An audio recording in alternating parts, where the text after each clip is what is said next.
Alright, we've got the League starter build. It's locked in. It's Volatile Dead.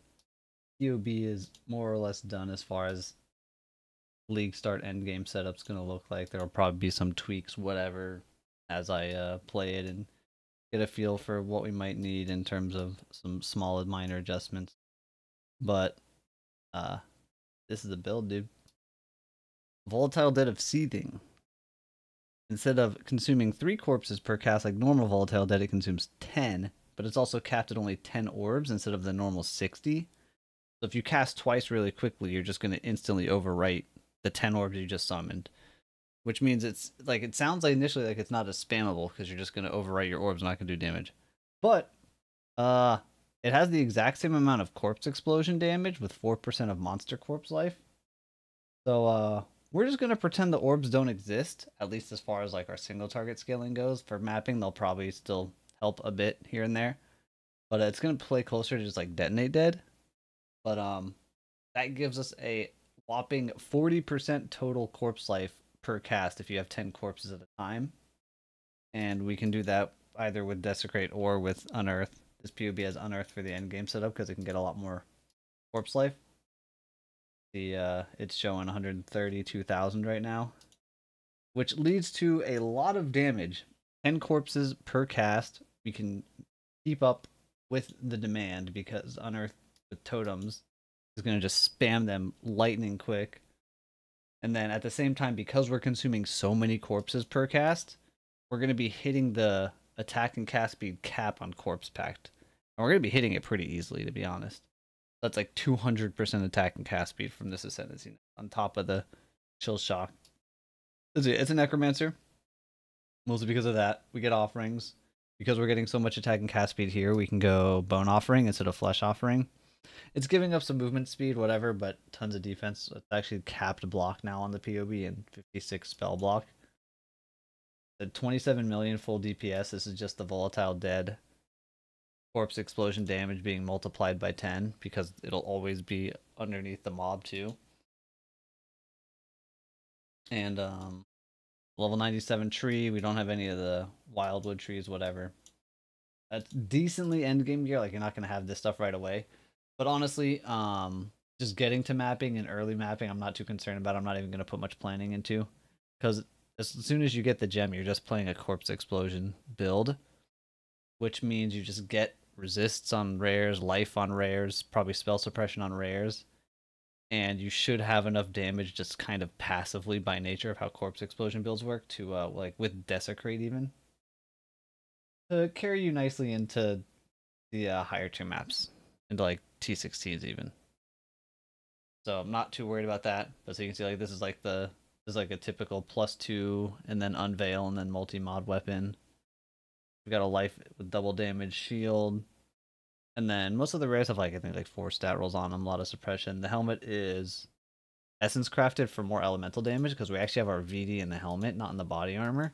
The 6-link body armor is actually being used for the Unearth so that we can get all of this stuff in, the Empower, the Enhance, and then the totems and the extra projectiles to really spam it out. But most of the rares are actually pretty straightforward.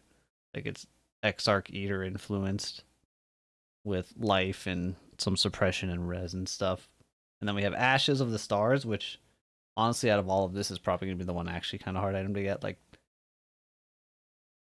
I'm assuming Ashes, if it's not more common, is going to be very expensive. So, I mean, Ashes might alone be as much as almost all this other stuff combined. But that's fine. We'll get it when we get it. Otherwise, not a huge deal. The reason Ashes is so good is because Unearth by default is going to be getting corpse life quality scaling. So like how Phantasmal currently works, where it has 20% max life at 20 quality. But the new Unearth, I think, is 30% max life at 20 quality, so it's even better. So yeah, you can see all the gear. Skill-wise, we have the VD, we have the Unearth, we have our auras. I have a Bone Offering that I'm currently set up to just manually cast. We'll see how I feel about that. I might need to get a trigger weapon if I change my mind, but I think it'll be okay. A Vol Haste that's literally just going to be for Vol Haste. We're not actually running regular haste just because I had extra gem socket and I didn't have a Vol skill other than Molten Shell, we got Shield Charge Faster Attacks, Flame Dash, and we've got some curses. So honestly, not too much to do. We'll have to press our Bone Offering and then on bosses. Again, I could put these into the automated trigger weapon if I make one. The problem becomes the mana cost, because this is non-EB. There wasn't a ton of value of going EB to get Divine Blessing on this one in particular, so we just skipped it, and we just have like really low mana cost. Our Volatile Dead costs 2 mana. But at the same time, curses cost a lot, and if you put the trigger socketed spells weapon mod, it makes them cost 150% more. It's possible. It's very possible. We have a decent bit of reduced cost already, and you can get more, and I could make it so that I could trigger in a weapon both the curses and the Bone Offering and never have to press them. But the starter plan at least is to not bother too much with it. If I feel like I need it, go for it. It'll be doable. It'll be manageable. Just a little bit of investment. And otherwise, like, it's pretty straightforward. There's nothing too crazy. Like, we're just armor evasion. See, even without the flasks on, about 20k armor and 20k evasion, which is quite good. Cap suppression, eye block, and then we've got some fizz taken as elemental to help our fizz max hit go up a bit. It's really exciting because I think it's a very safe starter, because pre-maps you can just do Armageddon Burn Cremation, usual thing, and I should hopefully, unless the Transfigured Gems are super rare, just farm one in like whatever lab before going into maps, get the Volatile Dead, and then we're cruising. And I'm pretty confident that even with like no specific early to mid mapping planning, just kind of grabbing whatever is close by at first on the tree, we should be completely fine. Should have no problem clearing, and I think the damage will be quite good pretty quickly.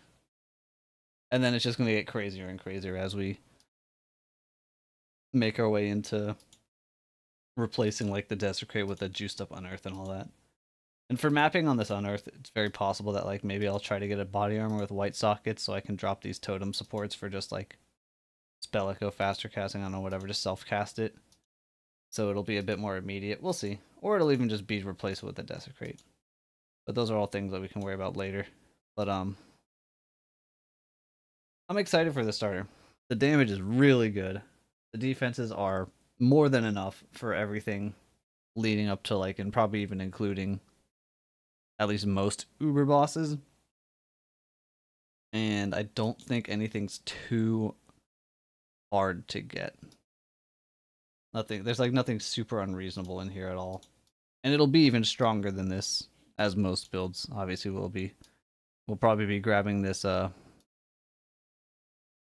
Primalist, is that what this one is? Yeah, this Primalist tree, and getting all these charm sockets as well. I just want to kind of show it off. This is the League starter. We'll see how it evolves. Hopefully it pops off as much as I think it's going to. And I'm really excited to try it out tomorrow. So I will link the POB in the video description if you also want to try it out. And I will hopefully see you tomorrow for League start. Thanks for watching. See ya.